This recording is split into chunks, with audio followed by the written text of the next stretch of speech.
Sono vision లో summer AC Mela 0% EMI cash back offers తో ఈ వేసవిని చల్లగా మారుస్తుంది.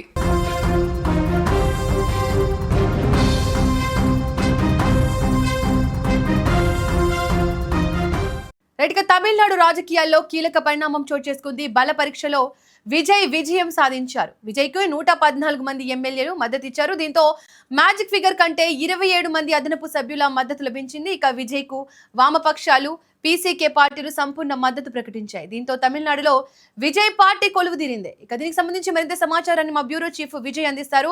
విజయ్ చెప్పండి, ఎన్నికల్లో 108 సీట్లు సాధించిన టీవీకే పార్టీకి 10 సీట్లు సాధించడానికి చాలా సమయమే పట్టింది. గవర్నర్ కూడా విజయ్ సీఎం ప్రమాణ స్వీకారానికి 2-3 సార్లు వాయిదా కూడా వేసుకున్నారు. అలాంటిది ఇప్పుడు మ్యాజిక్ ఫిగర్ కంటే 144 ఎమ్మెల్యేల మద్దతు లభించింది. సో విజయ్ అటు అన్నాడీఎంకే పార్టీ నుంచి కూడా 22 మంది ఎమ్మెల్యేల మద్దతు లభించినట్లు తెలుస్తోంది. సో ఇప్పుడు అన్నాడీఎంకే రెబెల్ ఎమ్మెల్యేలు ఎందుకు మద్దతు ఇచ్చినట్లు విజయ్? ఎస్ దీపిక, ఎన్నికల ఫలితాలు వచ్చిన రోజు నుంచి ఇవాల్టి వరకు కూడా తమిళనాడు రాజకీయం మొత్తం యావత్ దేశాన్నే ఆకర్షించిందనే చెప్పాలి. ఎందుకంటే అక్కడ టీవీకే పార్టీ నుంచి సినీ హీరోగా ఉన్నటువంటి విజయ్ పోటీ చేయడం, ఇప్పటికే డిఎంకే అన్నాడీఎంకే ఈ 2 పార్టీలను కాదని విజయ్ వైపే మెజారిటీ ప్రజలు నిలవడం, అలాగే సింగిల్ లార్జెస్ట్ పార్టీగా విజయ్ రావడం. అయితే మ్యాజిక్ ఫిగర్కు కాస్త దగ్గరగా వచ్చి విజయ్ పార్టీ ఆగిపోవడంతో విజయ్ సీఎం అవుతాడా లేదా అనేటువంటి ఒక టెన్షన్ దాదాపు 5 రోజుల పాటు నడిచింది.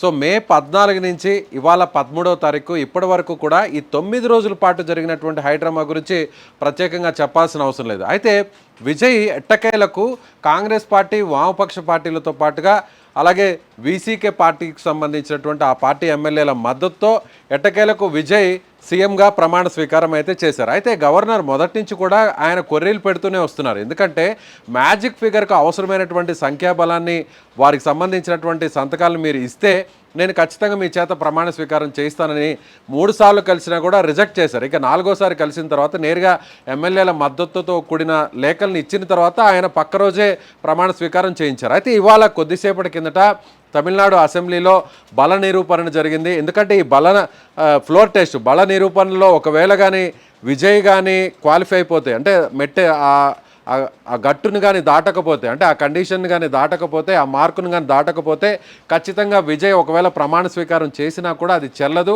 ప్రభుత్వం కూలిపోతుంది, మళ్ళీ కూడా విజయ్ ఒక నార్మల్ వ్యక్తిగా ఉండేటువంటి పరిస్థితి. అయితే ఇవాళ కొంత టెన్షన్ నడిచింది. ఎందుకంటే విజయ్కు కేవలం ఒక 2 ఎమ్మెల్యేల మద్దతు మాత్రమే అదనంగా ఉంది.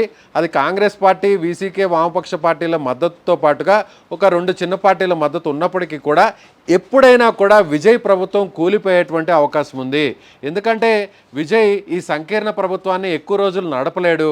ఆ పార్టీల మధ్య ఏమాత్రం కూడా కాస్త రిలేషన్స్ దెబ్బతిన్నా కూడా, ఎవరైనా కూడా సపోర్ట్ని విత్డ్రా చేసుకున్నా కూడా అలాంటి పరిస్థితుల్లో విజయ్ ప్రభుత్వం మనుగడ సాధించలేదు. ఎప్పుడైనా కూడా ఇది కూలిపోయేటువంటి ప్రభుత్వం అన్నట్టుగా కూడా ప్రత్యర్థి పార్టీలు విమర్శిస్తూ వచ్చాయి. సో రాజకీయ పక్షాలు, రాజకీయ నిపుణులందరూ కూడా ఇదే ఆలోచించారు.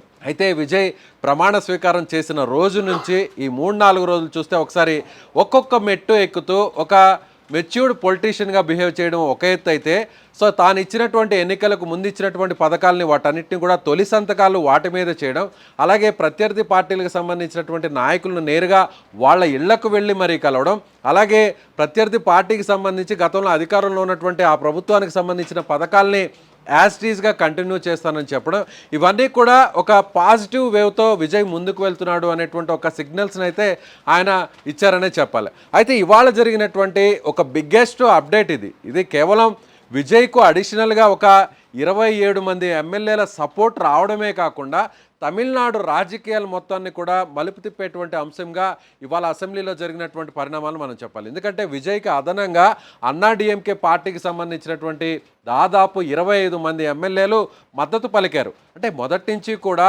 అన్నాడీఎంకే, డిఎంకే 2 కలుస్తాయి, విజయ్ను సీఎం కానివ్వకుండా అడ్డుకుంటాయనేటువంటి ఒక ప్రచారం పెద్ద ఎత్తున నడిచింది.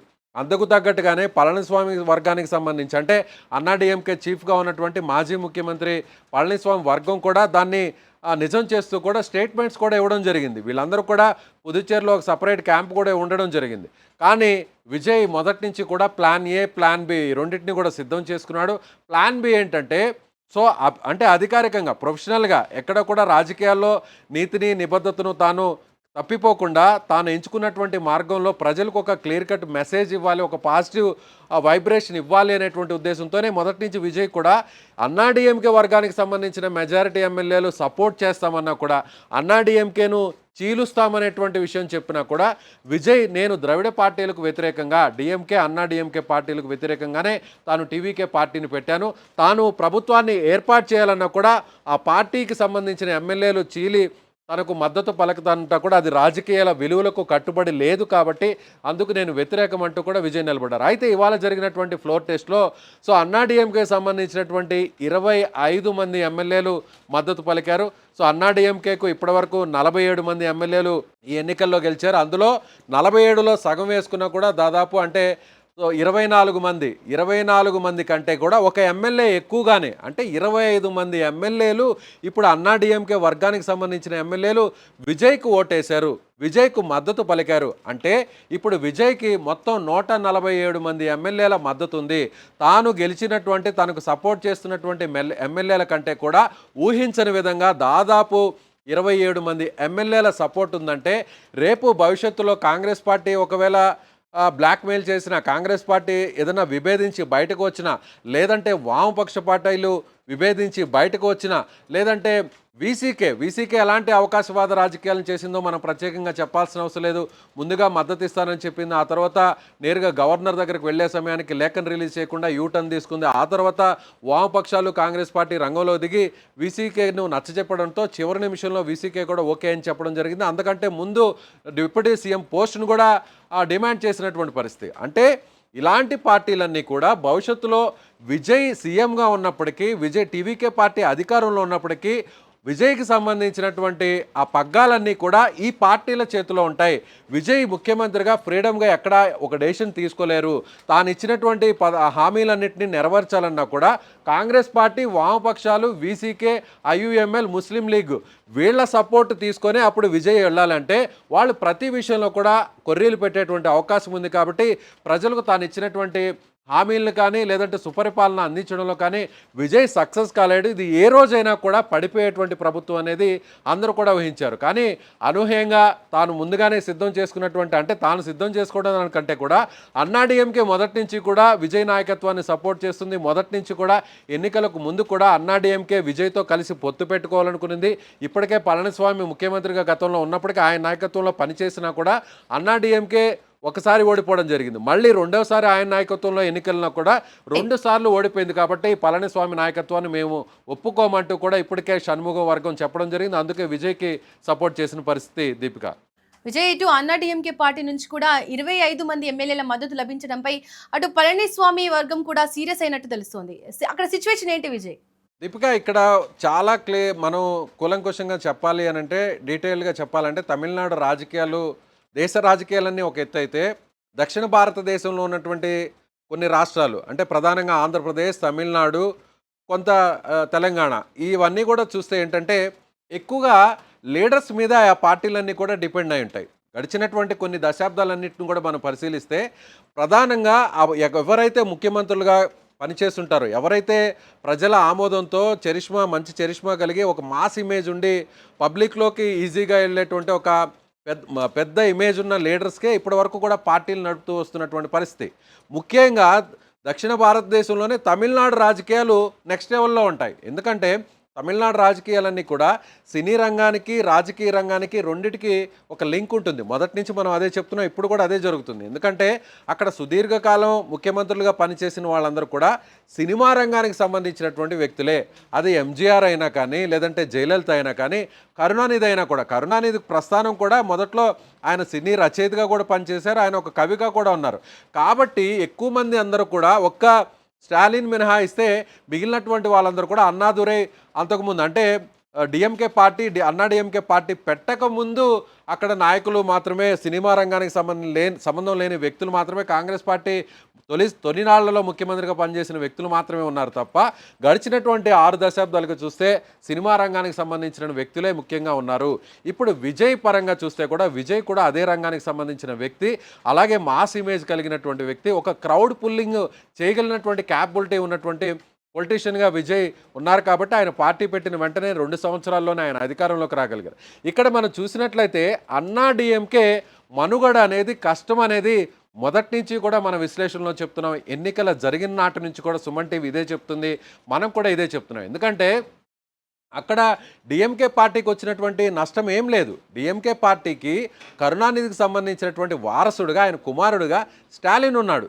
స్టాలిన్ ఓడిపోయినప్పటికీ కూడా ఇప్పుడు స్టాలిన్ కుమారుడు ఉదయనిధి స్టాలిన్, ఈయన కూడా సినిమా రంగానికి సంబంధించిన వ్యక్తే, ఈయన కూడా సినిమా హీరోగా యాక్ట్ చేసిన వ్యక్తే, కాస్తో కోస్తో ఈయనకు కూడా కాస్త ఫ్యాన్స్ ఫాలోయింగ్ ఉన్నటువంటి వ్యక్తే. సో డిఎంకే పార్టీకి ఇప్పుడు వచ్చినటువంటి నష్టం ఏమీ లేదు. అన్నా డిఎంకే ఎంజీఆర్ ఒక ఇక్కడ మనకి ఎన్టీఆర్ పెద్ద ఎన్టీఆర్ ఎలాగో అంతకంటే ఎక్కువగానే తమిళనాడు రాజకీయాల్లో ఎంజీఆర్ ప్రభావం ఉంది. ఎంజీఆర్ అందుకే ఆయన సీఎం అయ్యారు. ఎంజీఆర్ మరణం తర్వాత ఆయనకు సన్నిహితురాలుగా ఉన్నటువంటి అలాగే సినీ నటిగా ఉన్నటువంటి అగ్రశ్రేణి నటిగా తెలుగు, తమిళ్, హిందీ ఇలా దక్షిణ భారతదేశాలతో పాటుగా అనేక భాషల్లో రాణించినటువంటి జయలలిత ఆ తర్వాత పార్టీ పగ్గాలను చేపట్టిన తర్వాత ఆమె కూడా ఎంజీఆర్ వారసురాలుగా ప్రజలు అలాగే పార్టీకి సంబంధించిన కార్యకర్తలు యాక్సెప్ట్ చేశారు. కానీ ఇప్పుడు జయలలిత మరణం తర్వాత ఆమె స్థానాన్ని ఆక్రమించేది ఎవరు అంటే, జయలలితకు వివాహం కాలేదు, జయలలితకు రక్త సంబంధికులు ఎవరు కూడా లేరు, వాళ్ళందరూ కూడా ఉన్నా కూడా అంటే ఆమెకు సంబంధించినటువంటి కుమారుడో కుమార్తె ఎవరు లేరు, అధికారికంగా ఎక్కడా కూడా గుర్తింపు లేదు.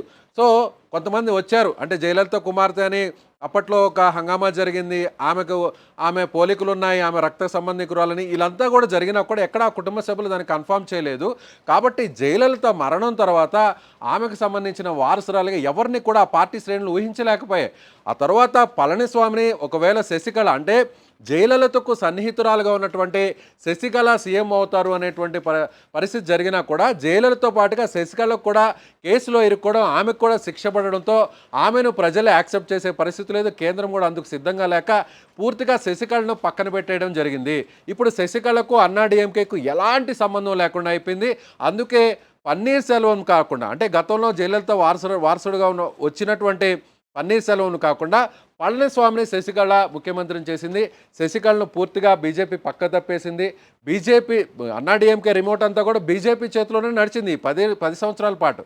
సో పళనిస్వామి మాత్రమే అక్కడ అన్నా డిఎంకేకి ఒక మెయిన్ ఫేస్గా మారాడు. కానీ ప్రజల్లో పళనిస్వామి ముఖ్యమంత్రిగా పనిచేసినా కానీ సినిమా రంగానికి సంబంధించిన వ్యక్తి కాదు, అలాగే జయలలిత వారసత్వాన్ని ఎవరు కూడా యాక్సెప్ట్ చేయలేదు. కాబట్టి గడిచిన ఎన్నికల్లో కూడా అన్నా డిఎంకే ఓడిపోవడం జరిగింది.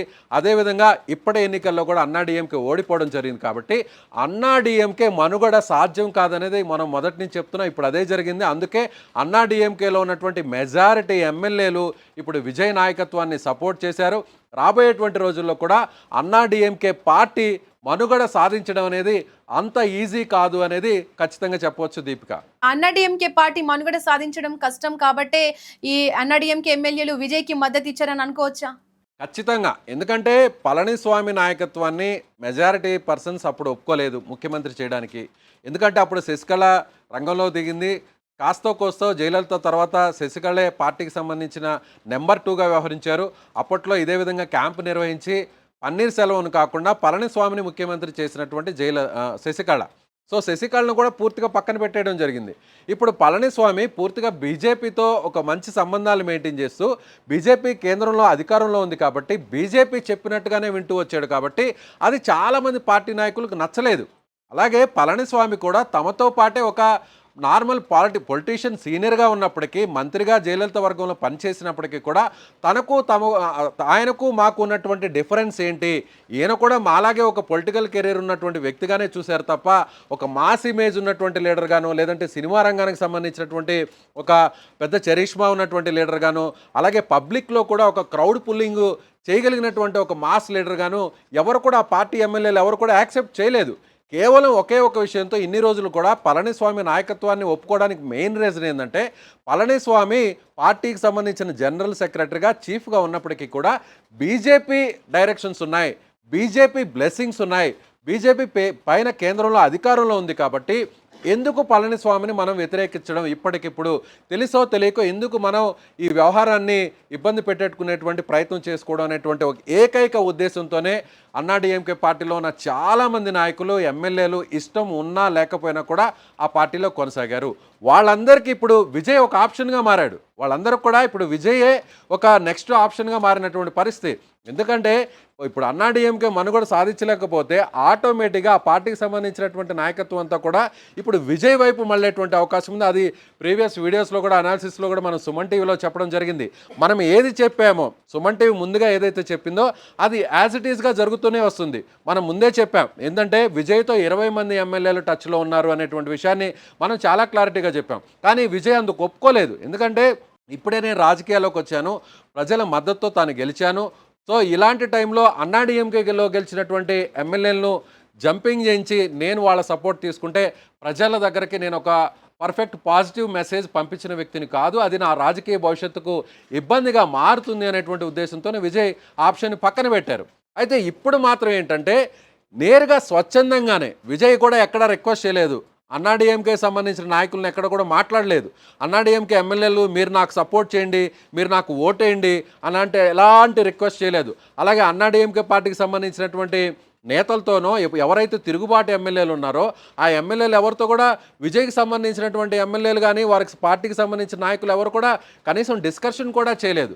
అంటే ఇప్పుడు అసెంబ్లీ సాక్షిగా తమిళనాడు శాసనసభ సాక్షిగా విజయ్కు తాము స్వచ్ఛందంగా మద్దతు ఇవ్వబోతున్నాం, విజయ్ ప్రభుత్వాన్ని మేము సపోర్ట్ చేస్తున్నాం, అన్నాడీఎంకేలో గెలిచినా కూడా పళనిస్వామి నాయకత్వాన్ని మేము వ్యతిరేకిస్తున్నాం.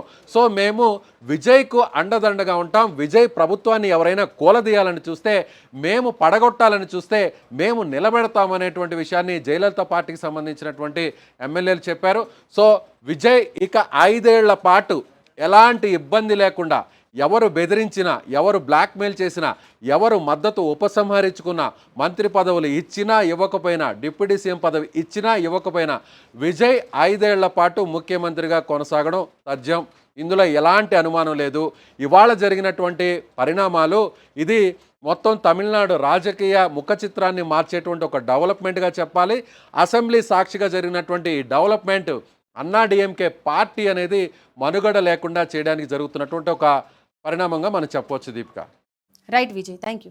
రైట్, ఇక తమిళనాడు రాజకీయాల్లో విజయం ఒక కీలక మలుపుగా మారింది. బల పరీక్షలో ఘన విజయం సాధించడం ద్వారా ఆయన నాయకత్వానికి బలమైన మద్దతు లభించింది. ఇటు వామపక్షాలు, వీసీకే, రెబల్ ఎమ్మెల్యేల మద్దతుతో ప్రభుత్వం మరింత బలపడిందనుకోవచ్చు. ప్రజలకు ఇచ్చిన హామీలను అమలు చేస్తామని విజయ్ ప్రకటించడంతో తమిళనాడులో కొత్త రాజకీయ అధ్యయనం ప్రారంభమైనట్టు కనిపిస్తోంది.